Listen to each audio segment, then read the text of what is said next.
amigos que nos acompanham, bem-vindos todos para mais uma transmissão do Instituto Vida para Todos, diretamente do auditório da igreja em Campinas. Nós chegamos à mensagem 23, cujo título é A Nova Lei do Reino dos Céus. A leitura da Bíblia é Mateus, capítulo 5, 17 até 48. Embora esta porção da palavra já foi abordada na semana da conferência, Mateus 5, 6, 7, mas eu senti do Espírito de que havia necessidade de nós aprofundarmos um pouco para ver qual a direção do Espírito para nós nos capítulos 5, 6, 7 de Mateus, porque são 3 capítulos que são a essência do livro de Mateus.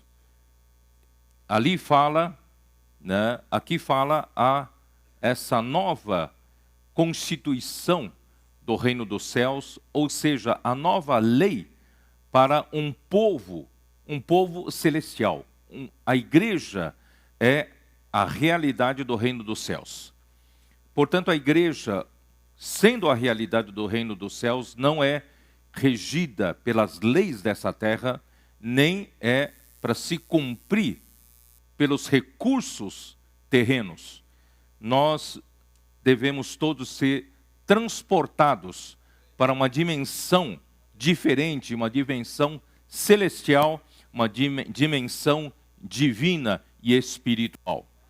Graças a Deus, nós começamos a falar isso na última mensagem, falando sobre um coração novo, um espírito novo e uma nova constituição. Eu comecei abordando a respeito de Ezequiel capítulo 11. O Ezequiel capítulo 11 está dentro do contexto de que o povo de Israel e o reino de Judá havia feito o que era mal diante do Senhor. Eles não guardaram os juízos do Senhor e nem andaram nos seus estatutos. E eles foram se afastando e foram após outros deuses, a ponto de Deus os deixarem perder a sua própria terra. Quer dizer, a boa terra de Canaã foi algo que Deus prometeu a Abraão, Isaque e Jacó. E as duras penas, esse povo passou primeiramente por uma experiência amarga de vaguear pelo deserto por 40 anos. E finalmente, sob o comando de Josué, esse povo, somente a nova geração desse povo, com a exceção de Caleb e Josué, entrou para a boa terra de Canaã. E finalmente, o povo de Deus teve um lugar para se fixar para fazer a vontade de Deus. Mas, nesse momento de Ezequiel, nas proximidades de Ezequiel 10, quer dizer, desde Ezequiel 7 até Ezequiel 14, mostra que esse povo havia perdido a boa terra. Esse povo, eles haviam se afastado tanto de Deus, que Deus permitiu que Nabucodonosor fosse levado o povo de Judá, do reino de Judá, para o exílio babilônico, e a partir de então o povo de Deus perdeu a terra. Queridos irmãos, o que significa perder a terra? A terra é o nosso terreno para nós edificarmos a casa do Senhor, para o testemunho do Senhor. Então são 3 coisas. Nós não podemos perder a terra, porque a terra é o terreno. Como é que você vai construir sua casa se você não tem um terreno? Então você precisa ter um terreno antes, certo? Você tendo um terreno, você então tem uma base para construir a sua casa. E você construindo a sua casa, você vai viver a realidade da sua família, portanto você terá um testemunho sobre essa terra e sobre essa casa pelo seu viver, pela sua presença. Estou certo ou não? Na igreja a mesma coisa. A igreja precisa de terra. Graças a Deus, Cristo é a nossa terra, mas mais do que isso, Cristo Deus nos deu um terreno. Baseado nesse terreno, nós temos uma base para edificar a igreja. Deus, muitos anos atrás, Ele nos deu a visão da unidade do corpo de Cristo, a unidade prática. Em cada cidade, nós temos apenas uma igreja. E isso é localmente sendo praticada, a igreja, mas universalmente falando, a igreja é uma só. Só que a igreja não é edificada no ar, a igreja é edificada na terra, no chão. E esse chão, irmãos, é essa base, esse terreno que Deus nos deu, como essa boa terra. Além de Cristo ser a nossa boa terra, nós então temos o terreno, a base da unidade da localidade. Vocês perceberam? E a partir de então, irmãos, nós não mais reunimos na base da divisão. Nós não mais reunimos na base, em outra base, senão na base da unidade do povo de Deus. E sobre essa base, esse terreno, Deus então edifica a sua casa, e está edificando a igreja do Senhor. E é sobre essa base que Deus nos dá toda a palavra profética. Porque estando na base da unidade, Deus nos entrega a palavra profética, porque essa palavra é para todos os filhos de Deus. Não sei se vocês entenderam. Se nós estivéssemos numa base de divisão, Deus não entregaria para nós a palavra profética. Mas nós estamos no terreno certo. Então, sobre esse terreno, Deus então hoje está edificando a sua igreja em Filadélfia, entre nós. E essa igreja em Filadélfia, irmãos, é para se encher da presença do Senhor, para se encher da glória do Senhor. E por fim, essa igreja em Filadélfia dá testemunho através do seu viver, através da sua obra, principalmente obra de expansão, né? Pregando o evangelho nas ruas, resgatando as pessoas das trevas e trazendo para a edificação da casa do Senhor. Não sei se vocês entenderam, então são três coisas aqui: é a terra, é a presença do Senhor, a glória, e o quê? O testemunho. Tá? Então, lá em São Paulo, eu li vários versículos sobre a perda da terra, tá? Eu li vários versículos, e a glória de Deus abandonou o templo por causa da situação lamentável do povo de Israel, e, por fim, a perda do lugar de habitação, que é o testemunho. Vocês se lembram a carta em Apocalipse para a igreja em Éfeso? Ele disse o quê? Tenho, porém, contra ti que abandonaste o primeiro amor. Se vocês não se arrependerem, eu virei, né? O que ele falou? Removerei de ti o candeeiro. O candeeiro é testemunho. Se você perde a terra, você perde a presença do Senhor, você perde o testemunho. Né? Então, qual é a solução? Por isso que Ezequiel 11, versículo 19, Deus disse, só tem uma solução. Para esse povo de dura cerviz, eu fui tão misericordioso com esse povo, agora só tem uma solução para esse povo de fato fazer a minha vontade. Versículo 19, dar-lhes-ei um só coração, espírito novo porei dentro deles, tirarei da sua carne o coração de pedra e lhes darei coração de carne, para que andem só com coração novo, com espírito novo, é que eles conseguirão andar nos meus estatutos e guardem os meus juízos e os executem. Irmãos, é muito importante. Eu vou repetir. Os estatutos do Senhor, a palavra que o Senhor nos dá para a igreja, é para nós andarmos nela. Quer dizer, a palavra é para nós vivermos.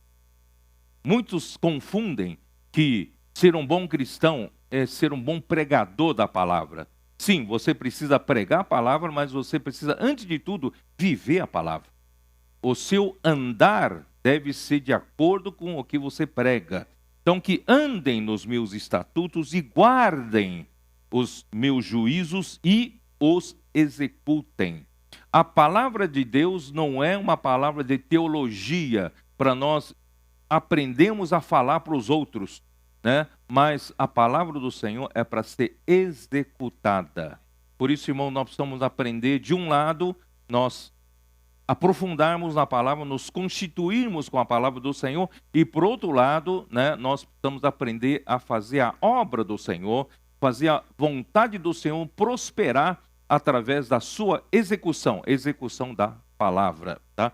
Então, só tem um jeito, quando chegou na era da nova aliança em que nós estamos, só tem uma solução para que esse povo novamente não se afaste, né, dos desejos de Deus, que de fato nesses 20 séculos, a gente estava estudando a história da igreja, não é isso? Acompanhando, né, seguindo o livro Andrew Miller, e nós estamos vendo como esse povo se afastou, até onde não podia se afastar mais do propósito inicial de Deus. Mas graças a Deus nós ainda vamos retomar, nós vamos ver esse povo, finalmente Deus fez esse povo voltar, e chegou na condição que nós estamos.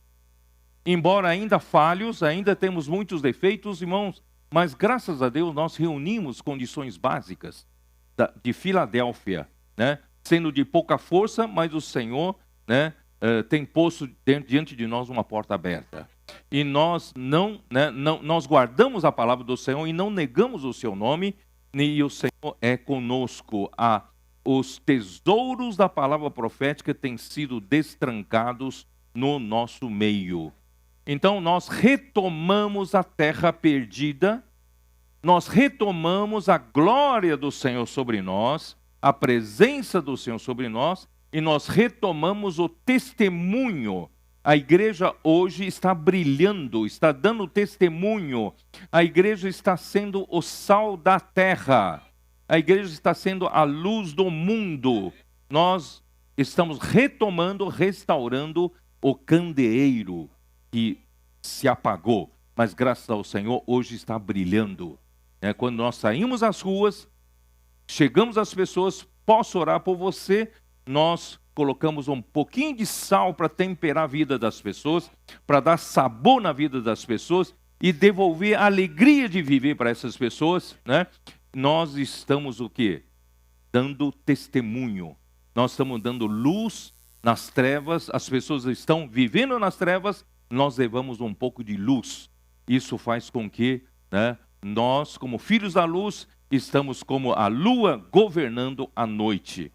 Bom, então aí quando chega no capítulo, eu quero ser rápido porque eu já falei isso na última mensagem, e capítulo 18 de Ezequiel, vocês se lembram? Ali havia um provérbio corrente entre o povo de Deus que dizia o quê? Esse provérbio dizia: os pais comeram uvas verdes, mas são os dentes dos filhos que ficaram embotados. Em outras palavras, eles diziam que o caminho do Senhor não era direito. O caminho do Senhor era tortuoso. Em outras palavras, não dá para praticar a palavra do Senhor. Irmãos, infelizmente, né, ainda há pessoas que, diante de tantos testemunhos dos milagres acontecendo, através da palavra que o Senhor está nos dando recentemente, né, da palavra profética, e as coisas sendo confirmadas, testemunhos e mais testemunhos, irmãos, ainda tem gente que não acredita. Essa palavra não dá para praticar. Tem gente até que tem aversão quando fala de colportagem. Tem aversão quando fala que os irmãos saem às ruas para pregar o evangelho, os jovens, avança jovem. Irmãos, até quando o Senhor tem que esperar? Não é? Então vamos pedir para o Senhor, Senhor, não vamos ficar pondo desculpas de que não dá para praticar a palavra. E não fica condenando a palavra do Senhor, dizer que a palavra do Senhor não é direita, é tortuosa. Os seus caminhos são tortuosos. Não, eu que não estou conseguindo praticar. Então que o Senhor tenha misericórdia de mim eu quero me arrepender, eu quero mudar de plano. Aqui no plano terreno não vou conseguir praticar, mas no plano celestial sim. Então o que Deus deseja, irmãos, que nós mudemos de plano. Saímos desse plano terreno, que nós vamos só ficar falando que não dá para praticar, que a palavra, né, que os caminhos do Senhor não são direitos. Irmãos, vamos mudar de plano. Como? Né, no capítulo 18, versículo 31. Lançai sobre vós todas as vossas transgressões com que transgredistes, e criai em vós um coração novo. Irmão, só tem essa solução. Pare de culpar que essa palavra não funciona. Irmão, está funcionando. Está mais do que claro, irmãos. Hoje, olha, eu acabei de receber, nem ouvi direito um testemunho que acabou de sair, lá na região do Pará. O SEAP saiu, né? Os seapistas voltaram do campo todos alegres, cheio de testemunhos. Um testemunho de uma irmã, ela foi falar com um moço que estava na frente, não sei se era de um banco, dizendo, posso orar por você? Isso é agora, porque essa história parece que já houve no passado, mas agora, aconteceu agora. Foi falar com um moço, esse moço começou a orar pelo moço. Esse moço passou a chorar em pranto, chorar e não parava mais. Aí a comportora perguntou para ele o que aconteceu. O que aconteceu com ele? Ele falou assim, eu e o meu bando, dá uma olhada aqui, eu e meu bando estava para assaltar esse banco. E nós íamos atirar em muita gente. Quem nos impedir, nós vamos atirar muita gente, nós estamos resolvidos para roubar. E a sua oração me desmontou. Eu vou chamar os meus comparsas, nós vamos embora daqui. Agora, é agora. Não é a história do ano passado, não, agora. Tá? Então, irmãos, são testemunhos desse tipo. Nós vamos esperar o quê para acreditar? Vamos crer. Com um novo coração, com um novo espírito, nós conseguimos praticar isso sim. Se eu não consigo, eu vou me arrepender. Não é só virar 180 graus nesse plano terreno, mas ir para outra dimensão. Na outra dimensão eu tenho alegria. Na outra dimensão eu consigo ver. Né? Porque Mateus 13, o Senhor falou assim, né? A vós outros é dado conhecer o mistério do reino dos céus. Porque aqueles que estão com o coração endurecidos, eles não vão entender. Eles têm ouvidos, mas não vão ouvir. Eles têm o quê? Né? Eles têm coração, mas eles não vão entender. Irmãos, mas a nós, a igreja como reino dos céus, Deus então entregou esse mistério do reino dos céus para nós entendermos. Então vamos lançar fora de nós todas as nossas transgressões, né? Vamos pedir para o Senhor criar em nós um coração novo, um espírito novo, né? Por que nós vamos continuar morrendo em nós, irmãos? Irmãos, você quer ficar na situação da igreja 10 anos atrás? 10 anos atrás, irmão, nós éramos todos agentes secretos, escondidos em nossos locais de reunião, e ainda que esse local tão grande aqui, né? Mas as pessoas não nos conheciam na rua. Mas graças a Deus, irmãos, hoje tudo mudou. Nós estamos, resgatando as pessoas nas ruas. Embora, né, a linha de frente são só 300 colportores. Mas a segunda onda, nós temos aí os irmãos e irmãs das igrejas pregando o evangelho, nós temos Avança Jovem pregando o evangelho, nós temos tantos outros fazendo trabalho de colportagem por hora e etc, não é isso? Nós temos a rede de cuidado, estamos resgatando as pessoas e cuidando das pessoas. Irmãos, isso é maravilhoso, porque nós ganhamos um coração novo, um espírito novo. O coração, irmãos, é para amar o Senhor. Um coração novo é renovar nosso amor pelo Senhor. Irmão, tudo parte do amor.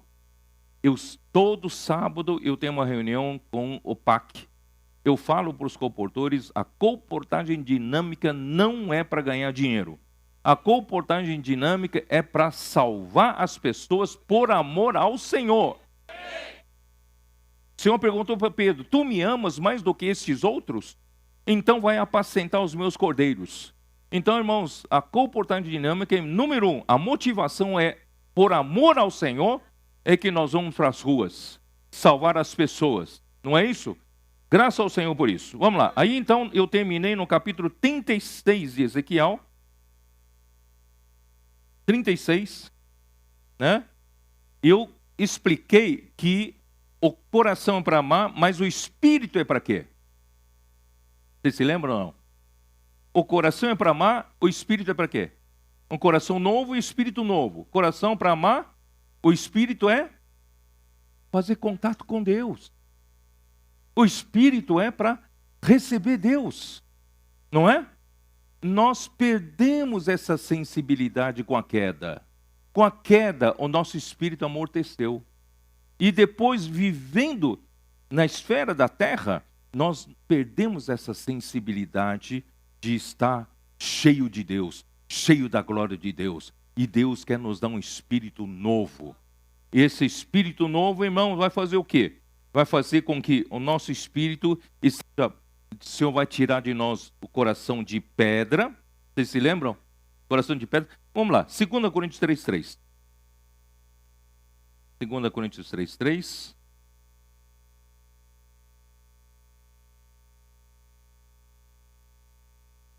Estando já manifestos como carta de Cristo, produzida pelo nosso ministério, escrita não com tinta, mas pelo Espírito do Deus vivente. Irmãos, quando Deus nos dá um Espírito novo, Ele então consegue escrever em nós com o Espírito do Deus vivo. Mas não em tábuas de pedra, mas em tábuas de carne, isto é, nos corações. Então, tendo um novo coração e tendo um novo espírito, o Espírito do Deus vivo consegue inscrever nos nossos corações de carne, em nossos corações, tá? Então, graças ao Senhor, por isso, nós então passamos a agir como Deus age, né? Em Isaías 57, como diz. Isaías 57. Nosso Deus é um Deus que habita na eternidade. Capítulo 57, versículo 15. Porque assim diz o alto, o sublime, que habita a eternidade. Por isso, irmãos, ele não está limitado ao tempo e espaço, muito menos limitado pela nossa mente lógica. Parece que tudo que Deus quer fazer aqui na terra tem que passar pela permissão da nossa mente lógica. A gente diz, não, mas não é assim, Deus. Assim não funciona. 20 anos atrás não era assim, Senhor. Mas o Senhor, ele não é limitado pela sua mente lógica. Então vamos entender que Ele habita a eternidade. Ele é o alto. Por isso que Ele nos regenerou do alto. Nós nascemos lá de cima. Não somos mais regidos pelas leis aqui na terra. Nós somos regidos pela lei, nova lei. A lei lá de cima. Porque Ele é do alto e sublime e habita a eternidade, o qual tem o nome de Santo. Ele é o único santo, único, distinto, separado de todo mais. Ele é o santo, Ele é o único. Habito no alto e santo lugar, mas ao mesmo tempo, né, de um lado, Ele não é limitado pelo tempo e espaço. Ele não habita em coisas materiais, mas Ele faz uma exceção. Ele habita no alto lugar, Ele habita no santo lugar, mas Ele também habita onde? Com o contrito e abatido de espírito, para vivificar o espírito dos abatidos e vivificar o coração dos contritos. Então, esses dão lugar para, vocês lembram, para a descarga elétrica acontecer. Descarga elétrica está, a carga elétrica está numa nuvem carregada eletricamente, lá no céu. Só que a atmosfera em volta é refratária, vamos dizer assim, é isolante. Não permite que essa descarga elétrica aconteça. Mas De repente, essa carga elétrica é tão forte, que precisa descarregar em algum lugar, e quando encontra alguns elétrons que estão com o coração contrito. Já pensaram? Alguns átomos também estão com coração contrito e espírito abatido, né? Então, esses elétrons se soltam dos átomos e possibilitam uma descarga elétrica. Por isso que a descarga elétrica geralmente não vem numa linha reta, vem num zigue-zague para procurar os de coração contrito e de espírito abatido até chegar no chão. É assim que atuam os nossos comportores, é assim que atua a Avança Jovem, é assim que atuam os irmãos da igreja quando saem, não é isso, para pregar evangelho, vamos de um em um, certo?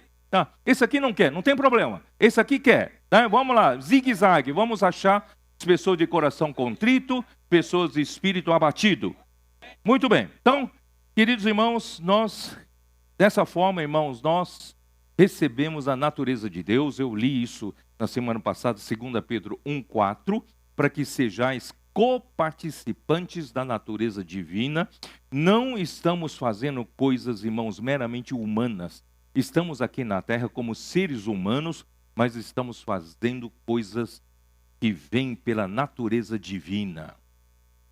Ó Senhor Jesus, não tenho muito tempo para falar, então essa nova lei é uma lei interior que Deus colocou em nosso coração, é uma lei superior à lei da própria vida de Deus, que está regendo nossos corações, nós que somos agora a nova criatura, né, o novo homem.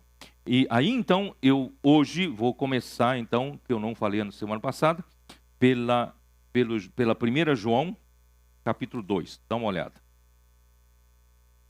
Ó Senhor Jesus. Capítulo 2, perdão. 2 João. Perdão, 1 João.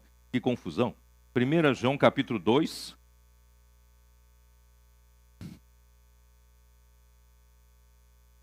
Versículo 27.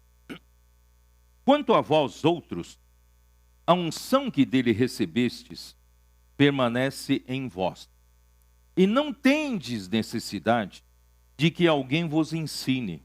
Mas como a sua unção vos ensina a respeito de todas as coisas, e é verdadeira, e não é falsa, permanecei nele, como também ela vos ensinou.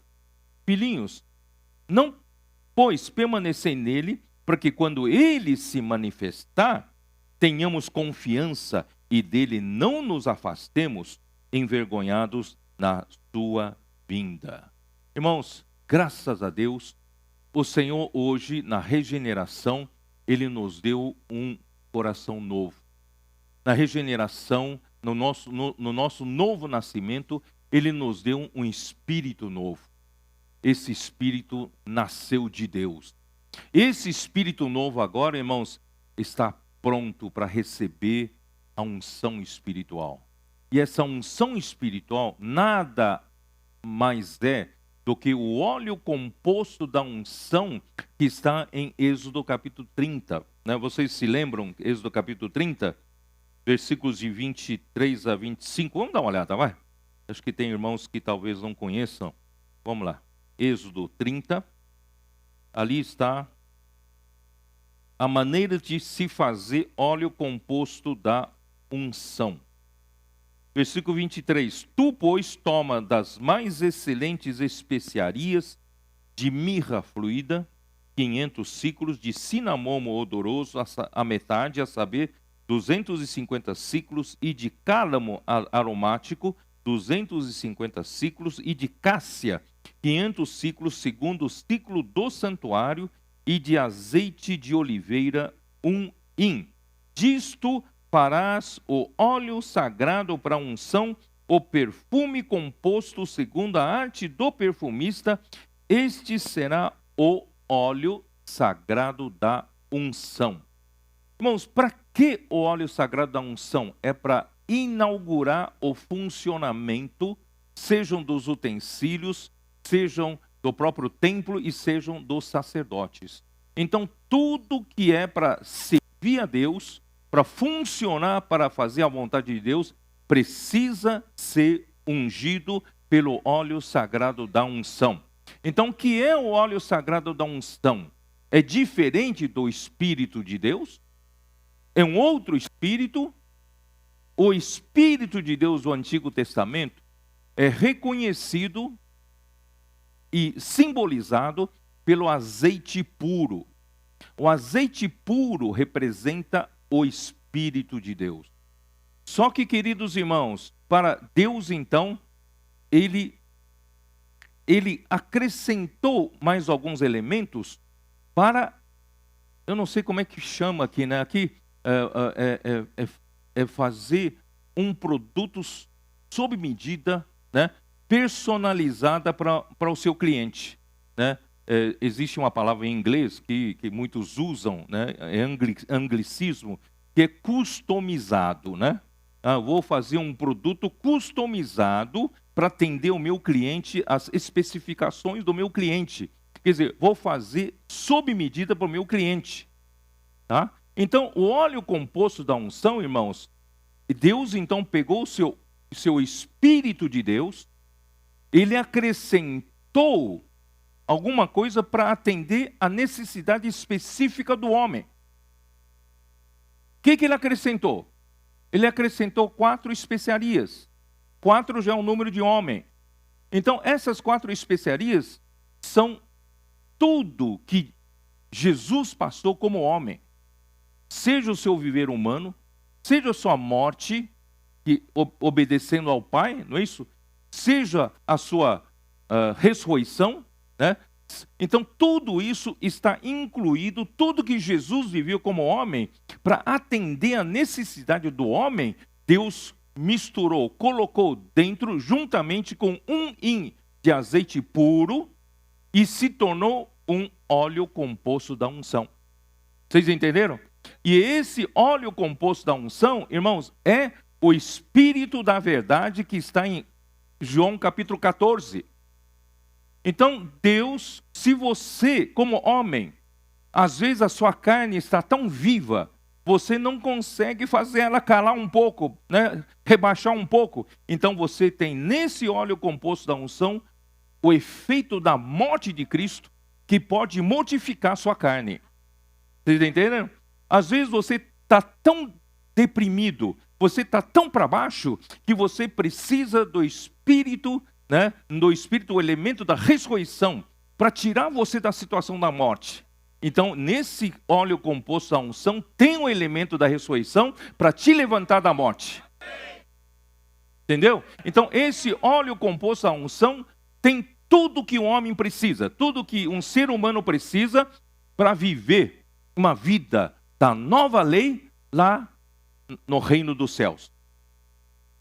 Vocês estão entendendo?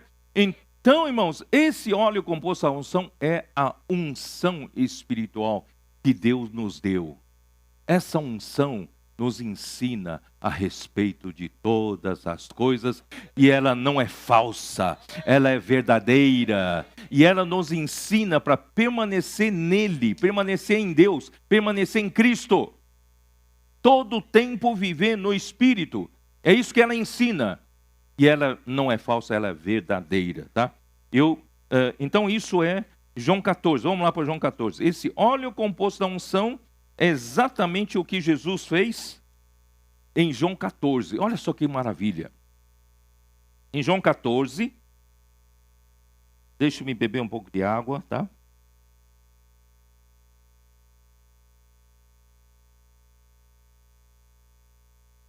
Os discípulos estavam tristes.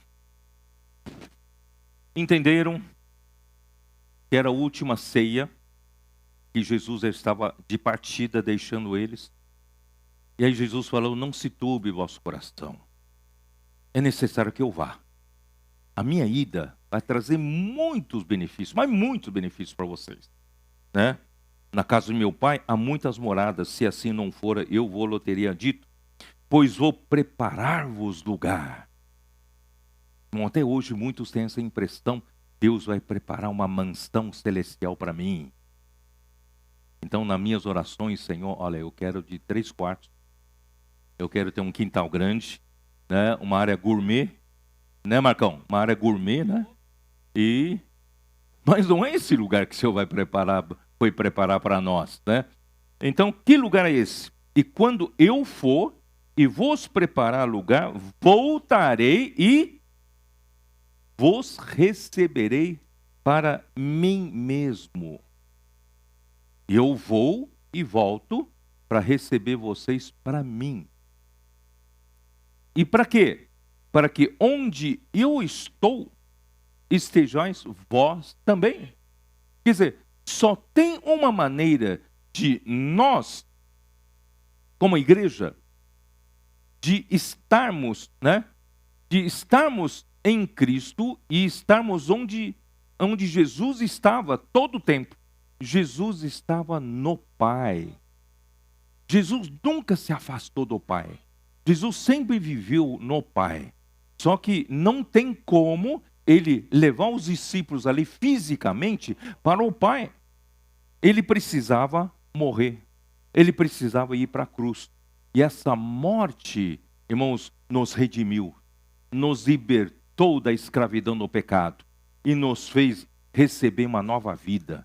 Essa nova vida, nova regeneração, novo nascimento, a regeneração, nos trouxe o quê?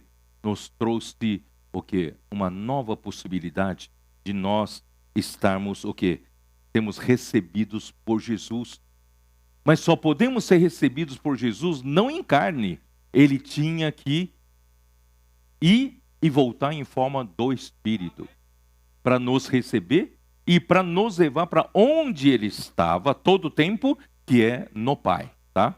E vós sabeis o caminho para onde eu vou. Disse-lhe Tomé: Senhor, não sabemos para onde vais, como saber o caminho? Respondeu-lhe Jesus: Eu sou o caminho e a verdade e a vida. Ninguém vem ao Pai senão por mim. Não é a casa celestial, mansão celestial. O que Jesus ia preparar lugar, irmãos, é para nos levar para o Pai. Ninguém vem ao Pai senão por mim, tá? Então vamos lá para versículo 10. Não crês que eu estou no Pai e que o Pai está em mim? As palavras que vos tenho não as digo por mim mesmo, mas o Pai que permanece em mim faz as suas obras. Irmãos, entenderam que a palavra que Jesus falava, ele não falava por si, ele falava a palavra que o Pai quer dizer. Ele era apenas o porta-voz, ele era o profeta para dizer a palavra que o Pai quer. E a palavra que o Pai quer falar e fala através de Jesus faz as suas obras. Irmãos, tudo isso que está acontecendo não é pela nossa capacidade. Irmãos, eu não tenho capacidade de fazer acontecer todas essas coisas. Eu apenas procuro ser fiel na palavra. Se o Senhor quer que eu fale, eu falo. E essa palavra que Deus quer que a gente fale, essa palavra faz as suas obras. Por isso, irmãos, creia nessa palavra. Não resista contra essa palavra. Essa palavra vai fazer as suas obras. Crede-me que estou no Pai e o Pai em mim. Crede ao menos por causa das mesmas obras. Bom, eu vou pular um pouquinho para adiantar um pouco o versículo 16. E eu rogarei ao Pai, e Ele vos dará um outro Consolador, a fim de que esteja para sempre convosco. Eu, Jesus em carne, não vou conseguir ficar para sempre com vocês. Mas eu vou rogar e o Pai vai mandar outro Consolador para poder ficar para sempre com vocês. Esse que vai ficar para sempre com vocês, irmãos, só tem um único jeito de ficar para sempre, é em forma do Espírito. Tá? Aí então, no versículo 17, explica. Quem é esse outro Consolador? É o Espírito da verdade, ou o Espírito da realidade. Tá? É o Espírito da verdade. Nesse universo, eu já expliquei, Deus é a única verdade. Deus é a única realidade. Todo mais, irmãos, saiu dele. Ele criou todas as coisas, então ele é a única verdade. Vocês entenderam?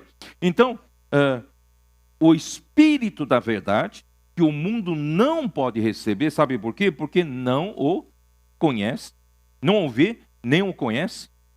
Mas vós o conheceis. Mas como é que os discípulos conheciam o Espírito da realidade, se ainda não foi enviado? Esse Espírito da realidade era o próprio Jesus. Porque ele habita convosco. Quem habitava com eles em carne? Era Jesus. Ele habita convosco e estará em vós. Então o próprio Jesus é o próprio Espírito da realidade, só que ele estava com os discípulos em forma de carne ainda. Mas quando ele for pela morte e voltar depois da ressurreição, ele vai vir em outra forma. E essa outra forma é a forma do Espírito da verdade. Então, esse que está com vocês, ele estará em vocês, estará dentro de vocês, né? Então, não vos deixarei órfãos, voltarei para vós outros. Naquele dia, vós conhecereis que eu estou no meu Pai, e vós em mim, e eu em vós. Olha só que coisa, que maravilha. Eu não tenho tempo para explicar isso, irmão. Isso aqui, eu fico entusiasmado com isso. Se deixar, eu falo a mensagem toda sobre isso. É maravilhoso. Aí no versículo 23, né? Respondeu-lhe Jesus: se alguém me ama, guardará a minha palavra, e meu Pai o amará, e viremos para ele e faremos nele morada. Então, esse Espírito da realidade, que é uma unção espiritual, que é o óleo composto da unção, que é o próprio Senhor Jesus que voltaria em forma do Espírito da realidade, ele, junto com o Pai, quer fazer morada em nós. Quer morar em nós. Senhor Jesus. Senhor Jesus. E essa unção é verdadeira, porque Deus é verdadeiro. 1 João 5,20, dá uma olhada. 1 João 5,20. Também sabemos que o Filho de Deus é vindo e nos tem dado entendimento para reconhecermos o verdadeiro. E estamos no verdadeiro, em seu Filho Jesus Cristo. Este é o verdadeiro Deus e a vida eterna. Irmãos, essa unção não é falsa. Essa unção é verdadeira. Porque nosso Deus é verdadeiro. E estamos no Deus verdadeiro e em seu Filho Jesus Cristo. E 1 João 2,24.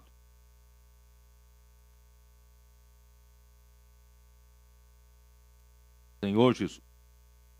2,24. Permaneça em nós, em vós, o que ouviste desde o princípio. Se em vós permanecer o que desde o princípio ouvistes, também permanecereis vós no Filho e no Pai. Então, essa unção, irmãos, nos ensina a permanecer no Filho e no Pai. Tá? É muito interessante isso. Senhor Jesus. Eu evito abrir muito o leque, porque eu fico entusiasmado. Se deixar, eu fico entusiasmado. É que na minha live de ontem, à noite, eu expliquei que nosso Deus, irmãos, Ele é a fonte da plena felicidade. Nosso Deus, Ele é simplesmente tudo aquilo que você precisa para a satisfação total. Se você falar em luz, Ele é a luz. Se você falar em amor, que é a coisa mais perfeita, Ele é o amor.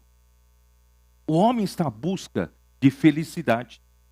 Corre, e ninguém encontrou até agora, não é isso? Muitos já morreram, já foram enterrados, foram para o caixão, não acharam a felicidade. Muitos ganharam rios de dinheiro aqui na terra.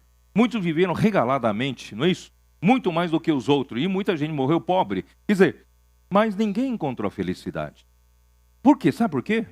Porque a felicidade está em Deus e é Deus. Deus é a felicidade. Então, eu provei ontem, né? Em Eu até trouxe a minha Bíblia em King James atualizada, né? Até o irmão Yudeu me deu essa Bíblia menor para poder carregar, porque a minha é grande. Então, em Salmo 16, dá uma olhada, em Salmo 16, eu li ontem, né?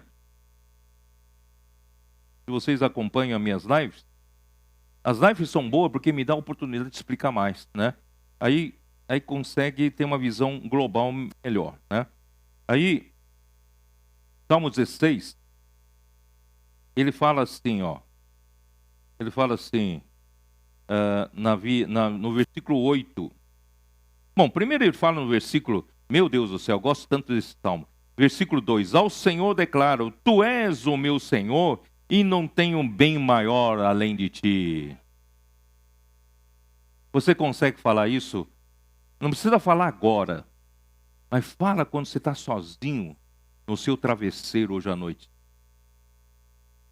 Às vezes você chora no seu travesseiro de solidão, às vezes você chora no travesseiro de problemas, mas hoje, experimente fazer assim, no seu travesseiro, você declara isso para o Senhor, Senhor, tu és o meu Senhor, e eu não tenho bem maior além de ti. O carrão que eu tenho não se compara a isso. A casa que eu construí, dos meus sonhos, não se compara a isso. A realização profissional que já alcancei não se compara a isso. Tu és o bem maior que eu tenho. Mesmo que você não tenha essa realidade, mas um dia você vai descobrir. Você vai descobrir que bem maior que você tem dentro de você, às vezes você não valoriza. Nosso Deus, Ele é tudo, irmãos, tudo. Aí, Ele logo joga para a terra, para a igreja. Quanto aos fiéis que há na terra, eles é que são os notáveis, nos quais tenho todo o meu prazer. Na verdade, isso aqui é o Filho falando para a igreja. Irmãos, nós não somos pessoas quaisquer na terra. Nós estamos debaixo da nova lei. Nós estamos vivendo a realidade do reino dos céus. Esses estão vivendo na realidade do reino dos céus, no outro nível, né, no outro patamar, lá no céu. Irmãos, eles vivem aqui na terra, na terra eles vivem como os notáveis. Nós somos os notáveis. Quem não vive assim, irmãos, não é notável. Não é distinto. Não é diferente dos demais. Não é isso? Todo mundo vive como os demais. Nós não somos os demais. Nós somos os notáveis, tá? Nos quais tenho todo o meu prazer.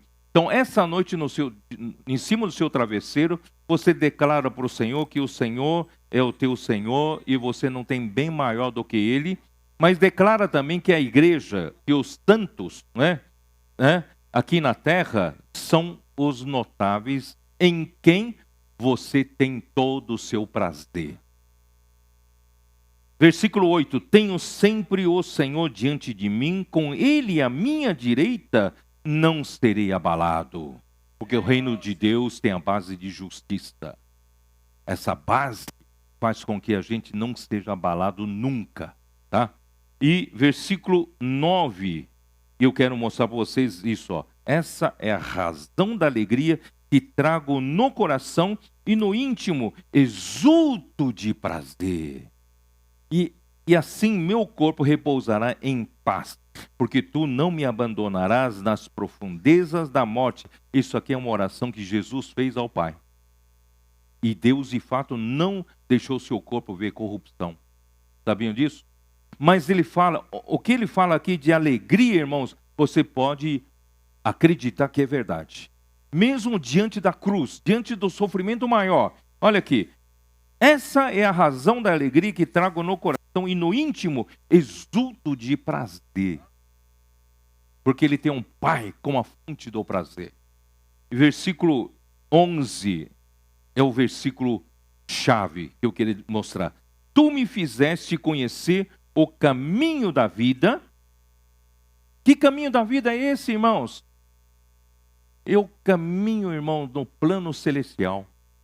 Da vida da realidade do reino dos céus, da vida da igreja vivida ali no outro plano, nesse caminho da vida, irmãos, nós temos a plena felicidade da presença de Deus. E o eterno prazer de estar nas tuas destras. Quer dizer, Deus colocou Jesus à sua destra, à sua direita. E ali, irmãos, pode ter certeza, Jesus está muito alegre. Por quê? Porque o Pai é simplesmente, a presença do Pai é simplesmente a plena felicidade. Quando fala plena, é plena. Um dia, você não precisará mais de entretenimentos, prazer aqui na terra para você viver com um pouquinho de alegria na pescaria, né, Ami? Num bom gourmet, né, Marcão? Né? Numa boa bebida, né? Nos prazeres do pecado, né? Numa realização profissional e ganhar muito dinheiro. Isso nos traz alegria, traz sim, não vamos mentir não, traz alegria, mas traz uma alegria passageira, não é isso? Vem e volta. Mas, irmãos, um dia nós vamos entender que é a plena felicidade, que é a alegria completa que está em João 14 e João 17. O meu gozo vos dou, não o gozo desse mundo, Jesus disse aos seus discípulos, mas para que o meu gozo esteja completo em vocês. A alegria de Deus, quando Deus nos dá, é completa. Aqui na terra, irmãos, por maior alegria que nós tenhamos em um jogo de futebol, quando o nosso time ganha, né? Ou ganhamos uma promoção na nossa empresa, duplicamos o nosso salário. Irmãos, essa alegria não se compara a Deus como nossa alegria. É como em 1 Pedro 1 fala, é alegria indizível, cheia de glória. Eu não aguentei falar isso, tá? Isso também está em Provérbios 8, que eu não li, tá? Ali fala que o filho, quando está com o pai, ele vive feliz da vida. E o pai é o seu prazer. Irmãos, Deus é a verdadeira fonte de alegria, é a verdadeira fonte de prazer. Por isso, irmão, nós tendo essa unção que nos leva a permanecer no Pai e no Filho, irmão, você não vai desejar coisa nenhuma mais. Nós vamos nos sentir tão completos em tudo, em amor. Certa vez eu falei para vocês, lembra? Vocês um dia vão se sentir como se estivesse dentro de uma piscina e em volta, você está envolto no meio de amor. Você está mergulhando no meio de felicidade. Você está no meio de paz, como é que fala? De luz. Você está no meio, e essa luz não ofusca. Essa luz, Deus é luz, é tão forte, mas não ofusca os olhos, porque é uma luz da vida. Irmãos, simplesmente nós vamos... guarda bem o que estou falando, tá? É porque eu sei que depois, na outra vida, a sua memória vai funcionar. Não vai ser apagada, não. Escuta o que eu estou dizendo hoje, você vai comprovar lá. Vai lá, puxa vida, aquela palavra é verdadeira. Claro que você vai ver de outra forma. Não como entendemos hoje com a nossa mente lógica. Por isso, irmãos, Deus é a fonte da alegria. Uma irmã me escreveu na mídia social, irmão Pedro, eu não sei, você fala da alegria, da felicidade, então a minha vida é só tristeza, o que eu faço? Irmãos, eu não sei como responder para ela. Eu só tenho a dizer que Deus, se ela descobrisse um caminho de realmente encontrar Deus dessa maneira, ela vai descobrir a fonte da alegria. Aqui na Terra a gente passa por tantos infortúnios, né? A gente passa por tantas tristezas, a gente perde um ente querido, perde isso, aquilo, tal. Mas, irmãos, nessa hora, o maior consolo nosso é viver na presença desse Deus que é a própria alegria. Acreditem nisso, irmãos. Acreditem em mim. Ó Senhor Jesus. Tá bom, tá, chega, não vou falar mais sobre isso. Então, essa transferência nossa para o pai e o filho, porque 1 João fala de pai e filho. Lembra que logo no começo João fala assim: ora, a nossa comunhão é essa, a nossa comunhão com o Pai e com seu Filho Jesus Cristo. Vocês entendem? Então a unção nos leva a permanecer no Pai e no Filho, e nós vamos ter alegria, nós vamos ter tudo, viver na luz, viver na verdade, viver no amor, na unidade. Irmãos, maravilhoso, maravilhoso. Eu não sei se vocês estão... Não sei se vocês entendem o entusiasmo. Só falta eu ficar louco aqui, né? Irmãos, o que eu escrevi aqui, ó, essa transferência para o Pai e o Filho é a nossa única chance de cumprir a nova lei decretada pelo Rei do Reino dos Céus. Porque essa nova lei é impossível para um homem que vive no plano da terra cumprir. Vamos lá. Mateus 5.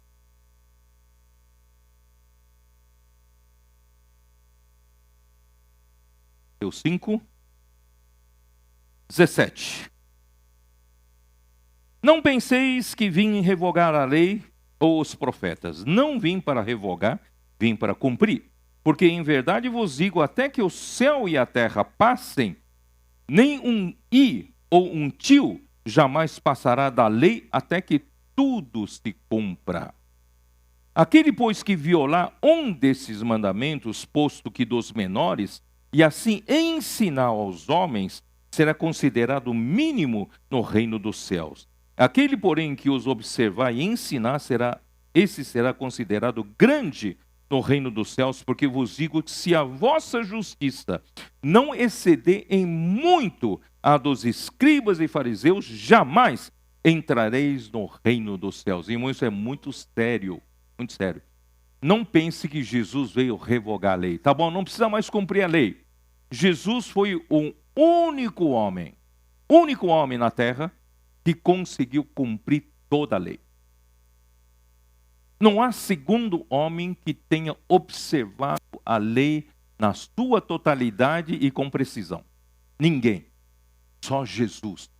Jesus cumpriu toda a lei. Então, ele está qualificado a decretar uma nova lei, e essa nova lei, irmãos, é muito superior à lei antiga, tá? A lei antiga.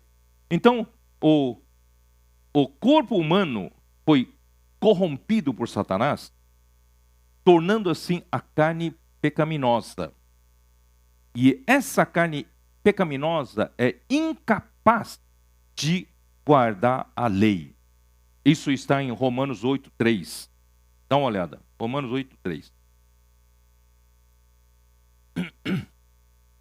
Todos nós hoje temos a carne do pecado em nós. Isso nos impossibilita de cumprir toda a lei, guardar toda a lei. 8:3. Por quê? Porquanto o que fora impossível à lei, no que estava enferma pela carne, vocês entenderam, né? A carne fez com que se torne um homem pecador, impossível de guardar a lei. A lei está enferma por causa da nossa carne. Não tem o que fazer. A lei exige, mas pelo fato de nós termos a carne pecaminosa, nós não conseguimos guardar a lei que Deus quer, tá? Mas isso fez Deus enviando seu próprio Filho em semelhança de carne pecaminosa no tocante ao pecado, e com efeito condenou Deus na carne o pecado. Pelo fato dele não ter pecado, mas ele veio pela mulher, vocês se lembram?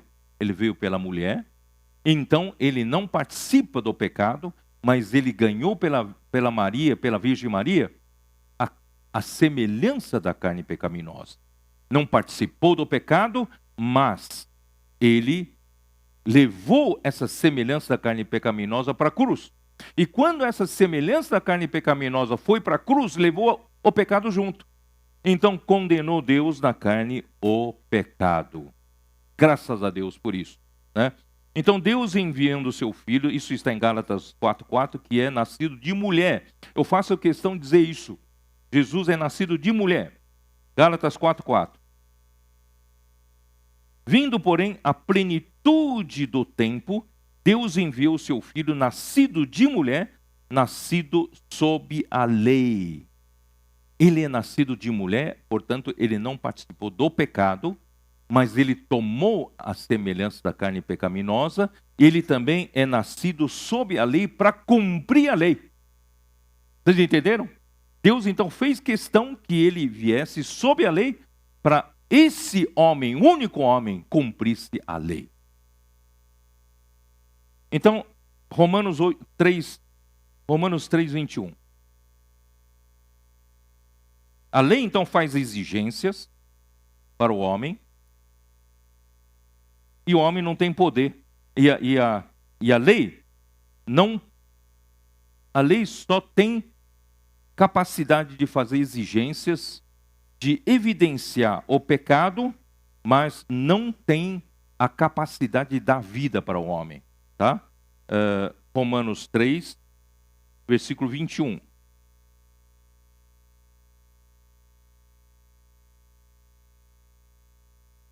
É isso ou não? Oi?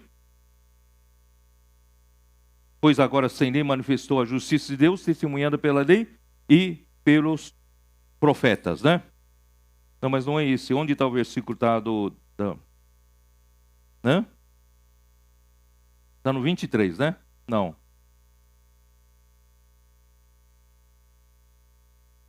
Senhor Jesus.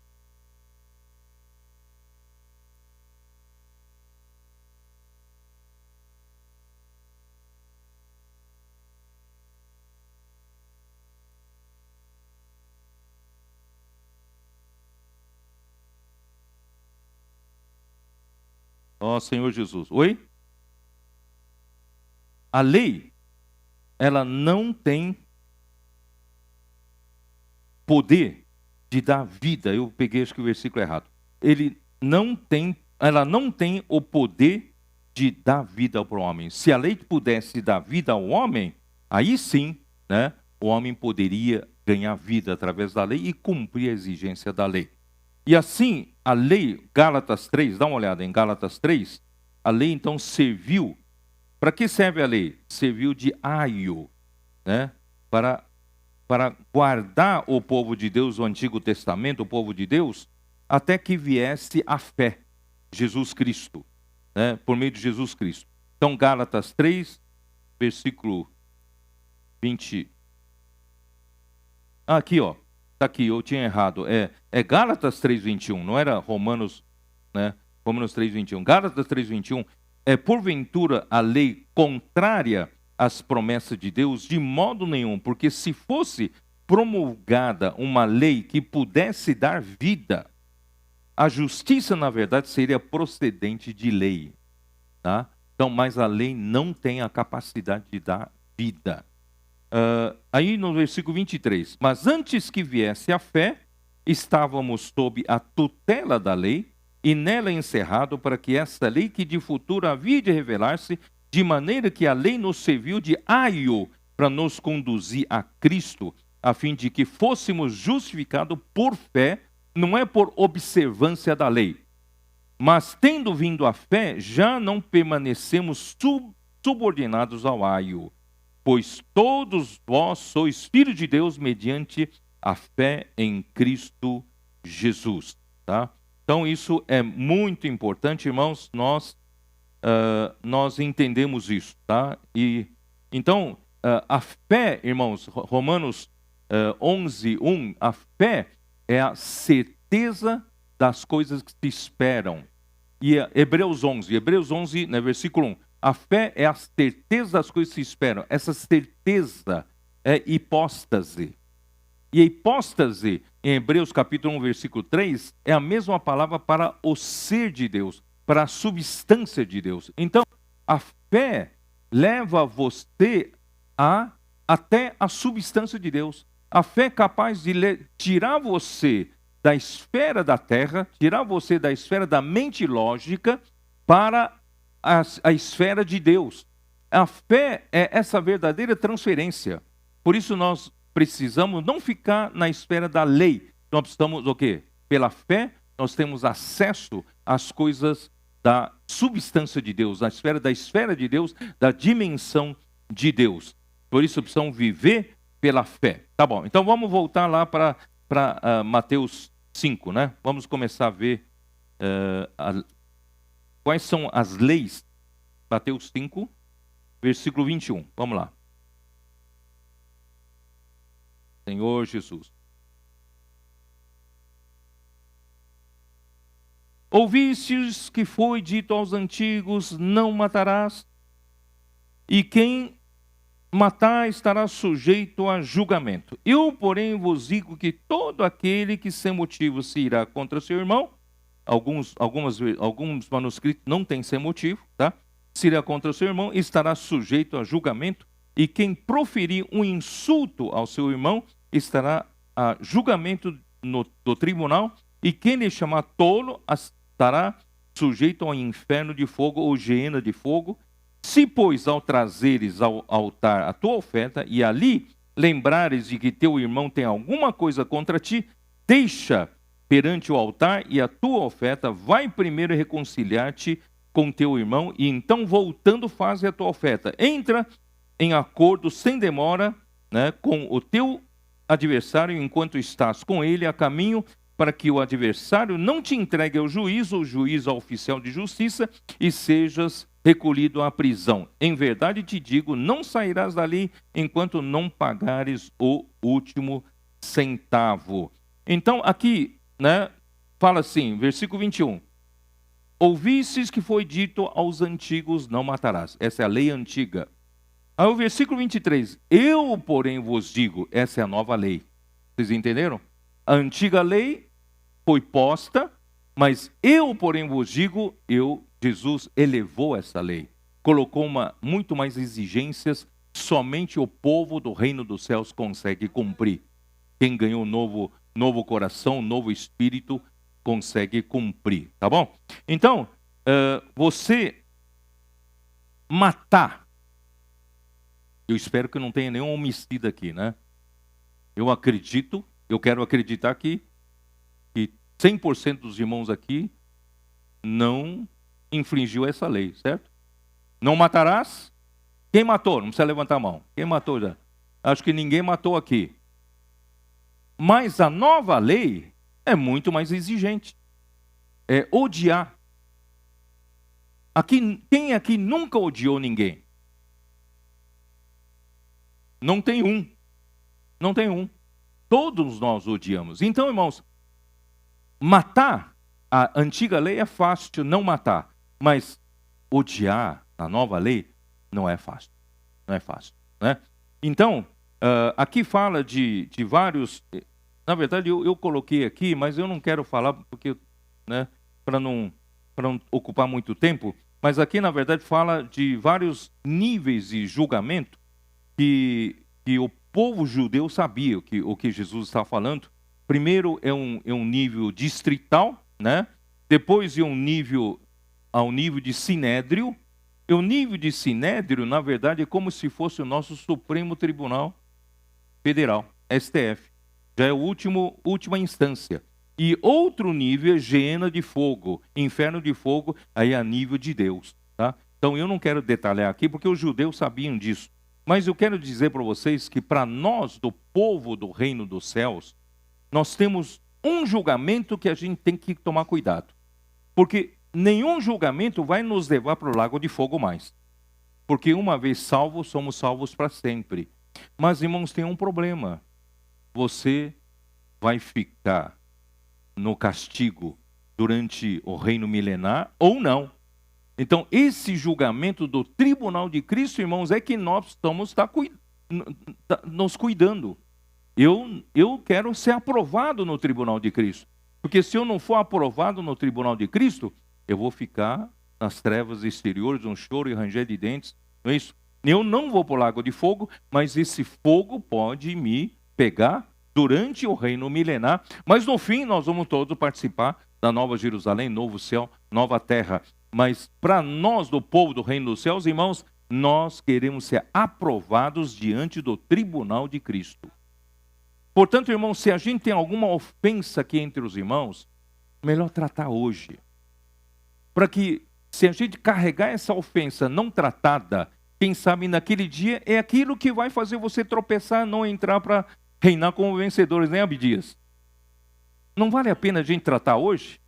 Né? Então vamos tratar, se a gente tem alguma ofensa, algum problema, sabe? Defraudamos alguém ou alguma coisa aconteceu, vamos tratar hoje aqui. Para que nenhum oficial de justiça leve a gente lá para lá para choro e ranger de dentes, né? Bom, então esse tribunal de Cristo, vou ler um pouquinho só para a gente, 2 Coríntios capítulo 5, versículo 10. Na verdade são todos versículos conhecidos, mas é só para você ter uma impressão do que seja, tá? É esse tribunal que a gente tem que tomar cuidado. 2 Coríntios capítulo 5, versículo 10. Porque importa que todos nós compareçamos perante o tribunal de Cristo para que cada um receba segundo o bem ou o mal que tiver feito por meio do corpo. Irmãos, o nosso julgamento, ou seremos aprovados como vencedores, ou não aprovados, tudo depende do que vivemos enquanto vivemos neste corpo. Porque a hora que esse corpo terminar o seu prazo de validade, terminou a nossa chance. Ou já fomos aprovados, ou não fomos aprovados. Então, enquanto nós ainda vivemos nesse corpo, irmãos, vamos aproveitar para viver uma vida que seja aprovada, tá? Então, nós todos vamos comparecer perante o tribunal de Cristo. Romanos 14, versículo 10.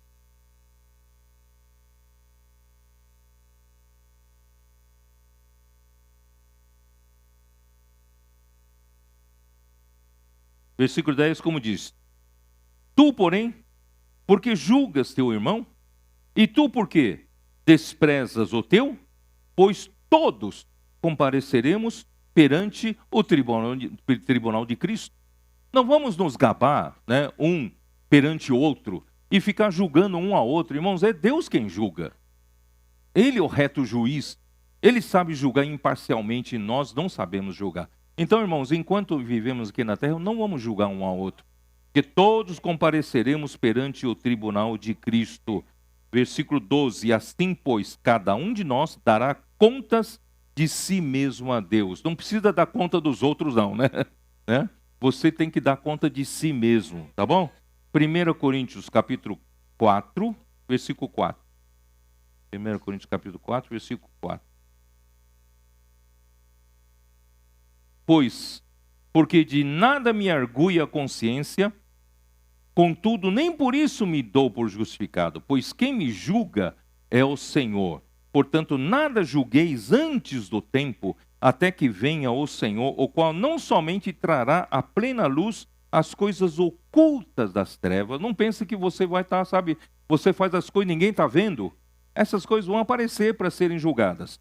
Mas também manifestará os desígnios dos corações, e então cada um receberá o seu louvor da parte de Deus. Irmãos, não é para a gente hoje buscar coisas vãs, como vanglória, como ambicionar uma posição, amor pelo cargo, receber glória dos homens. Irmãos, é importante receber louvor de Deus.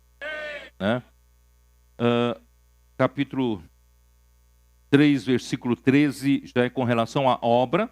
Manifesta se tornará a obra de cada um, pois o dia a demonstrará, porque está sendo revelada pelo fogo, e qual seja a obra de cada um, o próprio fogo o provará. Se permanecer a obra de alguém que sobre o fundamento edificou, esse receberá galardão. Irmão, nós queremos galardão, tá? Ó Senhor Jesus, irmãos, eu não quero, não busco aqui na terra glória dos homens, não busco nada para mim, eu só quero um dia, sabe, Deus me aprovar, poder receber galardão da parte de Deus e louvor da parte de Deus. Isso sim, isso importa, tá? E que mais? Mateus 16, 27. É o que o Senhor Jesus disse naquele capítulo sobre a igreja, lembra? 16, versículo 27. Porque o Filho do Homem há de vir na glória de seu Pai com seus santos anjos, e então retribuirá a cada um conforme as suas obras. Lembre-se sempre disso. Nosso Deus é um Deus galardoador. Isso está escrito em Hebreus capítulo 11. Nós precisamos entender, embora não haja possibilidade de um que é verdadeiramente salvo perder a salvação, mas lembre-se, Deus é o galardoador. Ele retribuirá a cada um conforme as suas obras. Tá? E Apocalipse 22, 12. Deus é um Deus galardoador. 22, 12. E eis que venho sem demora, e comigo está o galardão que tenho para retribuir a cada um segundo as suas obras. Irmãos, a vinda do Senhor está próxima, está às portas, não demora. Com Ele está o nosso galardão. Não seja tentado para buscar alguma coisa aqui na terra. Ele vai nos galardoar. Hebreus 10, versículo 27. Pelo contrário, é isso, né? Pelo contrário, certa expectação horrível de juízo e fogo, vingador, prestes a consumir os adversários, né? Versículo 29. De quanto mais severo o castigo que julgais vós, será considerado digno aquele que calcou os pés, né? Tal. Ó Senhor Jesus.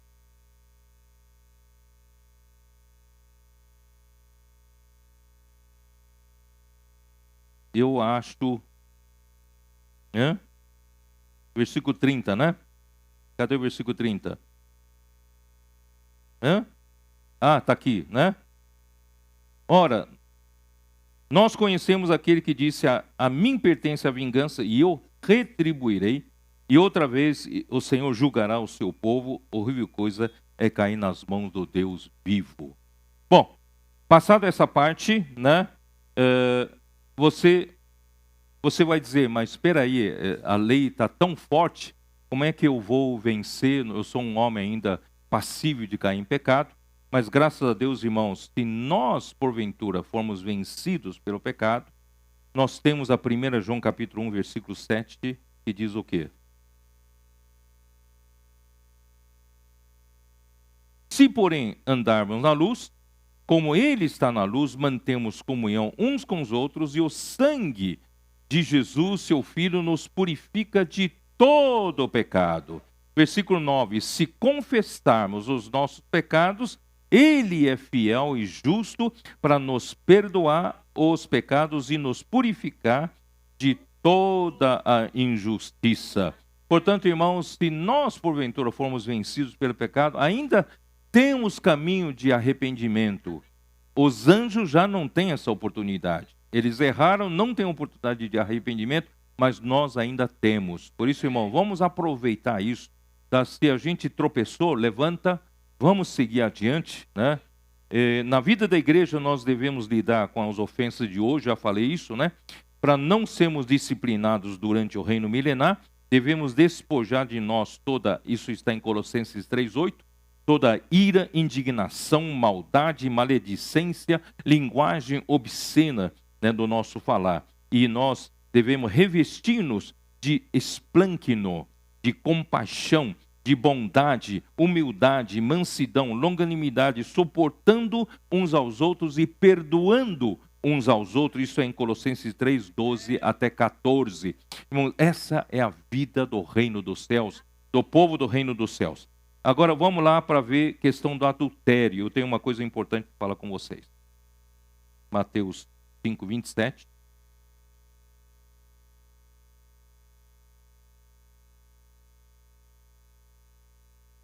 Ouvistes que foi dito, não adulterarás. Eu, porém, vos digo, qualquer que olhar para uma mulher com intenção impura, no coração já adulterou com ela. Se o teu olho direito te faz tropeçar, arranca-o e lança-o de ti, pois te convém que se perca um dos teus membros e não seja todo o teu corpo lançado no inferno. E se a tua mão direita te faz tropeçar, corta e lança de ti, pois te convém que se perca um dos teus membros e não vá todo o corpo para o inferno.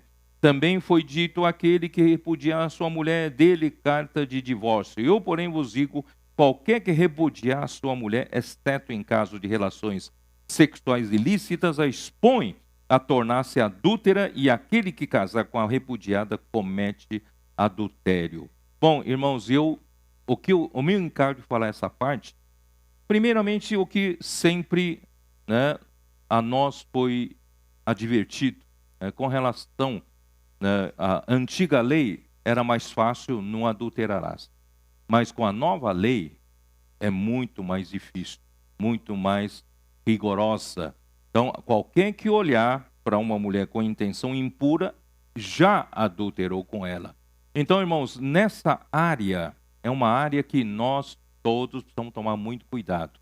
Às vezes mesmo, sabe, a gente já vê exemplos de grandes grupos, os seus líderes, né? E nessa área, acaba quando você começa a ter posição, começa a ter poder, começa a ter dinheiro, e geralmente se afrouxa nesse cuidado e acaba caindo nesse problema sério. Portanto, irmãos, nós, com relação à sensualidade, nós precisamos tomar todo cuidado.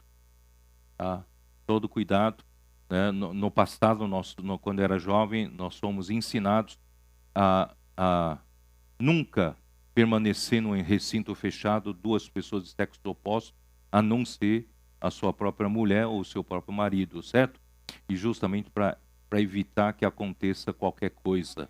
Então, nós devemos, então, não criar oportunidade, ocasião para acontecer o pecado.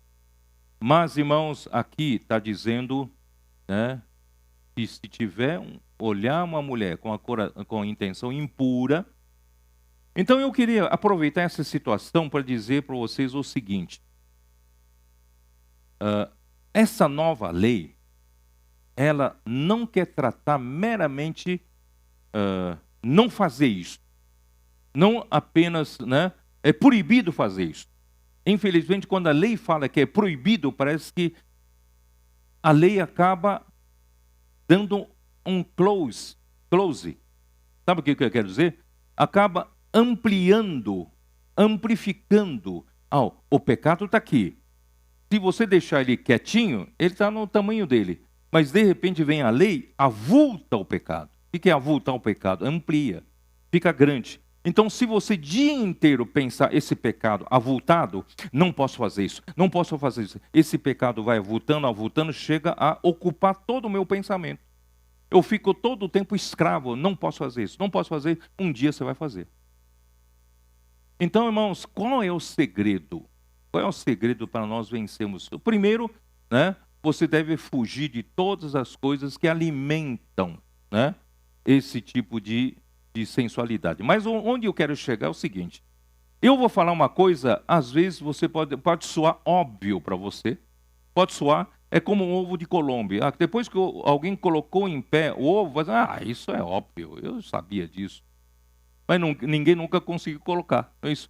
Então, assim, eu vou dizer para vocês o seguinte: alguém pode dizer, mas eu fui vencido pelo pecado. Eu fui vencido pela tentação. Eu não resisti à tentação, eu não tenho culpa. Não é assim? Ou alguns até jogam para algum passe de, sei lá, né? Alguém fez alguma coisa demoníaca e alguma ação diabólica, né? E alguém fez alguma coisa que eu fiquei enredado. Eu caí, não consegui vencer isso. Irmãos, parece que a gente quer sempre se desvencilhar de culpa, né? Se desvencilhar, nos justificar dos nossos erros. Mas onde eu quero chegar, irmãos? Nós precisamos enxergar o mecanismo pelo qual o pecado ocorre. É isso que eu quero mostrar essa noite. O mecanismo começa pela cobiça. a cobiça. Por isso que Deus, nos 10 mandamentos, dá uma olhada lá, Êxodo 30. Êxodo 30. Êxodo 20, perdão. Êxodo 20. Depois dos 5 primeiros mandamentos sobre Deus, não é isso? Amarás o Senhor teu Deus, né? Não tomará o nome do Senhor em vão. Então, aí no 5º mandamento, também é com relação a Deus, que é honrará teu pai e a tua mãe, não é isso? Para que prolongue os teus dias na terra que o Senhor teu Deus te dá. Até o versículo 12. São 5 mandamentos de uma tábua. E a segunda tábua a primeira tábua é com relação a amar a Deus, e a segunda tábua é com relação a amar o próximo. E com relação a amar o próximo, começa assim, versículo 13: não matarás, não adulterarás, não furtarás, não dirás falso testemunho contra o teu próximo. O 5º aqui é: não cobiçará a casa do teu próximo. O 5º aqui, Beto, aqui mostra a raiz que leva você a cair nos últimos 5. Desde o matar, adulterar, furtar, dirar falso testemunho, tudo começa pela cobiça. Porque ele fala: não cobiçarás a casa do teu próximo. Não cobiçarás a mulher do teu próximo. Isso já não é adulterarás? Não adulterarás? Nem o seu servo, nem a sua serva, nem o seu boi, nem o seu jumento, nem coisa alguma que pertença ao teu próximo. Irmãos, tudo começa pela cobiça. Se você não tivesse cobiça em você, você estaria livre. Você não teria problema nenhum. Mas a cobiça está aqui dentro de nós. Cabe a nós, irmãos, tratar com isso. Tiago, como diz Tiago? Tiago 1, dá uma olhada lá, Tiago.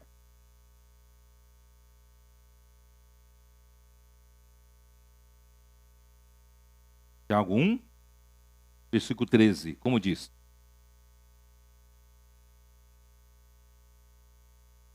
Ninguém ao ser tentado, diga, sou tentado por Deus. Não, porque Deus não pode ser tentado pelo mal, e Ele mesmo a ninguém tenta. Deus não tenta você. Ao contrário, cada um é tentado pela sua própria cobiça. Quando esta o atrai, vem para cá, e o seduz. Tá? Então, a cobiça, depois de haver concebido, a cobiça pode engravidar, né? É concebido, tá? Você deixou conceber. Isso quer dizer o quê? A cobiça pode não conceber. Você pode não deixar ela conceber. Mas se você deixar conceber, vai gerar o pecado. Vocês entenderam? Então,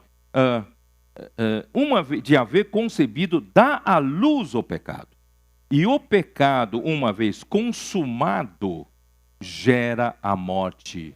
Esse é o mecanismo. O mecanismo começa pela cobiça. E a cobiça, se você não trata, deixa ela ali fermentando, vai conceber e vai gerar o pecado. E o pecado vai gerar morte. Você vai estar numa morte espiritual. Talvez você engane todo mundo, mas a sua morte espiritual não engana ninguém. Tá? Então, irmãos, aí eu me lembrei de Caim. Vocês se lembram ou não? Gênesis capítulo 4. Gênesis capítulo 4.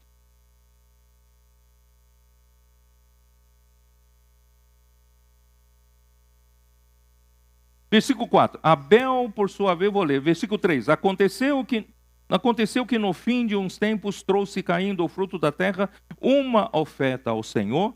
Abel, por sua vez, trouxe das primícias do seu rebanho e da gordura deste, agradou-se o Senhor de Abel e de sua oferta, ao passo que de Caim e de sua oferta não se agradou. Irou-se, pois, sobremaneira Caim e descaiu-lhe o semblante. Irmãos, até aqui é a questão de cobiça. Você vai dizer, mas cobiça aqui? Aqui não está cobiçando nenhum bem, mas está cobiçando ser agradado por Deus. Às vezes, no caminho espiritual, na nossa carreira espiritual, o Senhor levanta uns e não levanta outros. O Senhor usa mais outro do que você. Você cobiçava aquela posição. Você cobiçava aquilo que aquele irmão teve. Irmãos, isso é tudo nasce pela cobiça. Aí começa a odiar. Né? Irmãos, eu estou falando isso porque eu lá na igreja de São Paulo, desde muito tempo atrás, né, havia alguns irmãos que quase que eu vi eles crescerem jovem, tudo tal.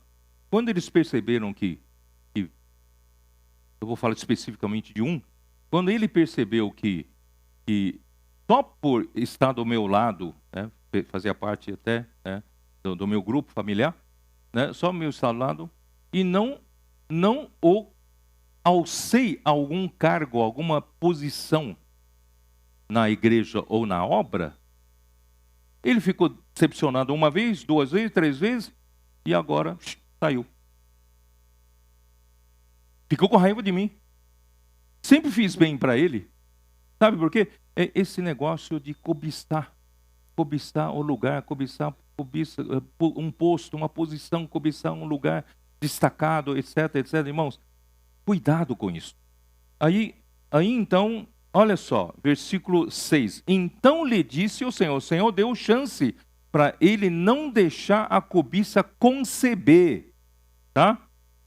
Por que andas irado e por que descaiu o teu semblante? Se procederes bem, não é certo que serás aceito? E eu disse para esse irmão, se você buscar o Senhor vai te exaltar, assim como se você procurar exaltar, será humilhado, mas se você se humilhar, assim como Jesus Cristo fez, no seu tempo vai ser exaltado.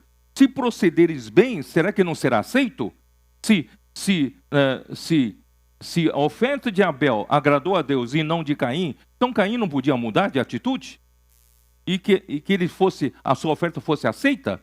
Ele não poderia virar o jogo? Pode virar o jogo, mas ele não quis virar o jogo. Então, ele deixou conceber a cobiça e virou pecado. E o que Deus fala assim? Se procederes bem, não é certo que serás aceito? Se, todavia, procederes mal, eis que o pecado jaz à porta. O pecado está na sua porta. Se você deixar essa cobiça conceber, engravidar, vai gerar pecado que está na sua porta. E o seu desejo, os desejos do pecado, será contra ti, mas a ti cumpre dominá-lo. Você pode dominar. Você pode lidar com sua cobiça. Se arrepender diante do Senhor. Vocês entenderam? Esse mecanismo, se o Senhor der luz para muita gente, vai salvar muita gente. A gente não precisa deixar a cobiça gerar pecado. Cobiça, talvez todos nós tenhamos no velho homem. Mas não alimente a cobiça. Romanos 7,7.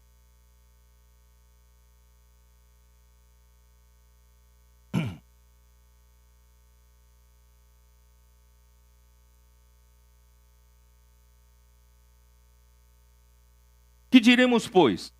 É a lei pecado? De modo nenhum. Mas eu não teria conhecido o pecado, senão por intermédio da lei. Pois não teria eu conhecido a cobiça, se a lei não dissera, não cobiçarás. Mas o pecado, tomando ocasião pelo mandamento, despertou em mim toda sorte de concupiscência. Irmãos, a cobiça é igual à concupiscência. Tá? Porque sem lei está morto o pecado. Queridos irmãos, nós temos um problema de cobiça no velho homem, nós temos um problema de concupiscência no velho homem, mas nós podemos tratar com isso. Não precisamos deixar ela se desenvolver. né? Mateus 22, 36.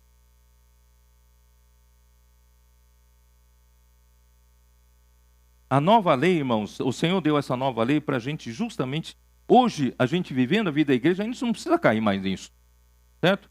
Porque isso arruína a gente. Arruína todo o seu futuro de serviço ao Senhor, sabia? Não vamos deixar Satanás nos arruinar e nos inutilizar, né?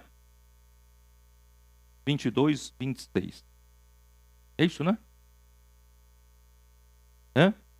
36, perdão. Mestre, qual é o grande mandamento na lei? Respondeu-lhe Jesus: amarás o Senhor teu Deus de todo o teu coração, de toda a tua alma e de todo o teu entendimento. Este é o grande primeiro mandamento. E o segundo, semelhante a esse, é: amarás o teu próximo como a ti mesmo. Desses 2 mandamentos depende toda a lei e os profetas. Irmão, nós estamos falando, de Mateus 5, nós estamos falando da lei e cumprir a lei.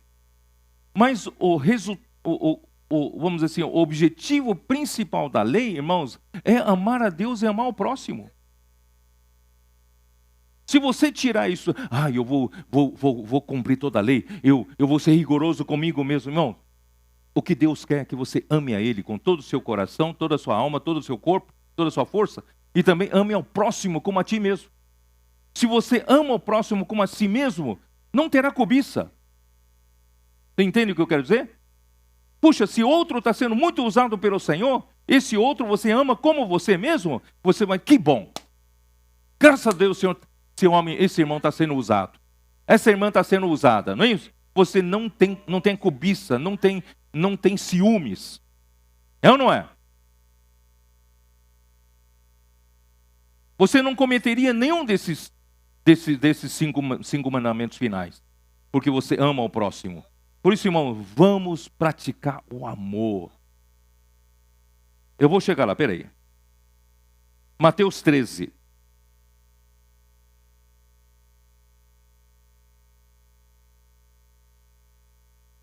Versículo 8.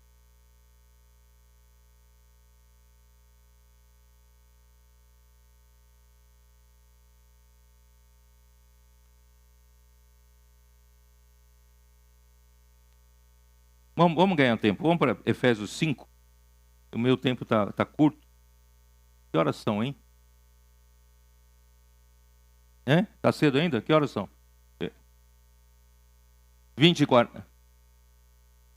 Já 21 e 40? Nossa, já passou o tempo.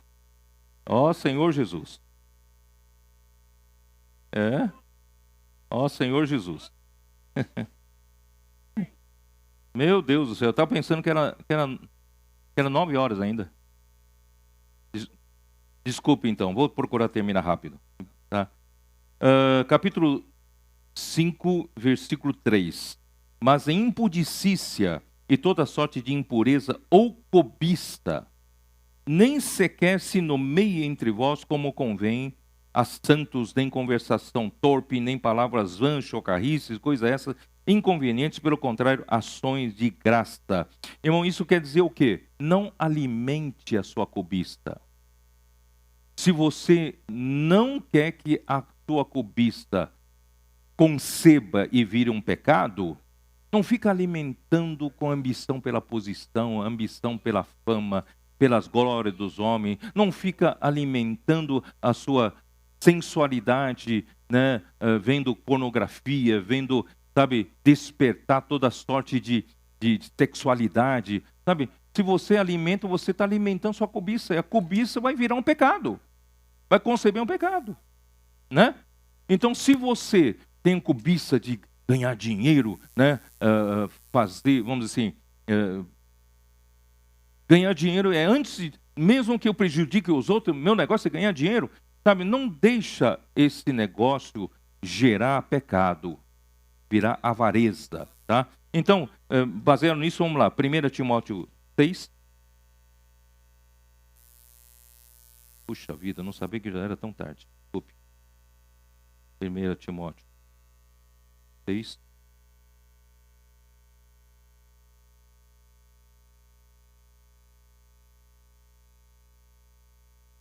Ó Senhor Jesus, não vamos alimentar cobiça com relação ao dinheiro, não é isso?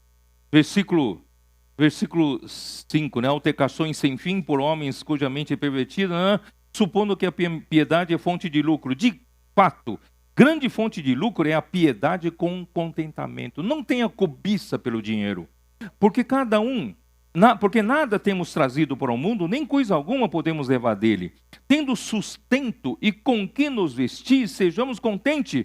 Se nós temos o que comer, o que beber, temos possibilidade de ter saúde para pregar o evangelho, posso orar por você, cuidar das pessoas, irmão, Deus é a nossa felicidade. Não é? Ora, os que querem ficar ricos, esse é o problema. Os que querem ficar ricos caem em tentação e cilada e em muitas concupiscências insensatas e perniciosas, as quais afogam os homens na ruína e perdição. Por quê? O amor do dinheiro é raiz de todos os males, e alguns nessa cobiça se desviaram da fé e a si mesmo se atormentaram com muitas dores. E vamos lá para o versículo 17. Exorta os ricos do presente século que não sejam orgulhosos. Quem tem muito dinheiro parece que tem rei na barriga, não é isso? E nem depositem a sua esperança na instabilidade da riqueza, mas em Deus que tudo nos proporciona ricamente para nossa felicidade. Aqui, na verdade, para a nossa felicidade. A nossa felicidade está em Deus, não está em dinheiro.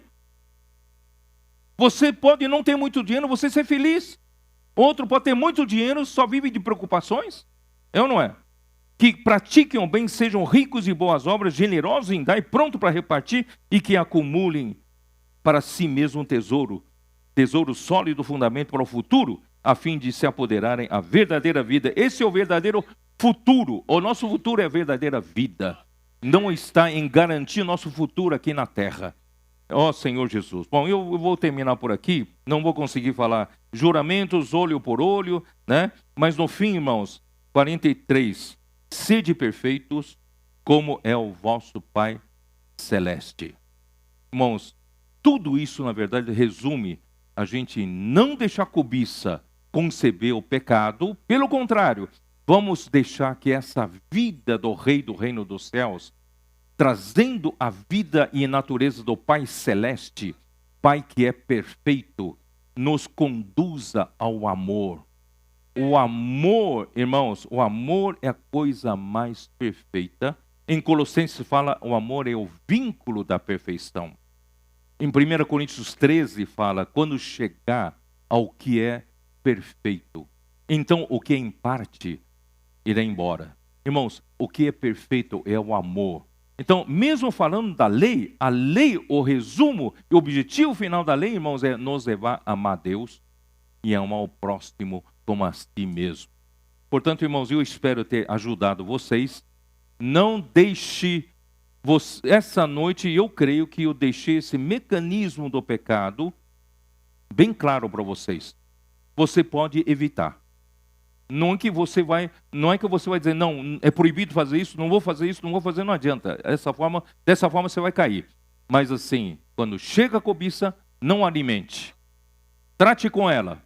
Vai diante do Senhor. Você vai ver que essa cobiça não vai conceber, não vai chegar até pecado e não vai levar você à morte. Nós vamos poder servir ao Senhor, irmãos, né, numa boa, vamos dizer assim, honestamente, né, com uma vida santa, né, e com a natureza celestial. Deus abençoe a todos. Jesus é o Senhor.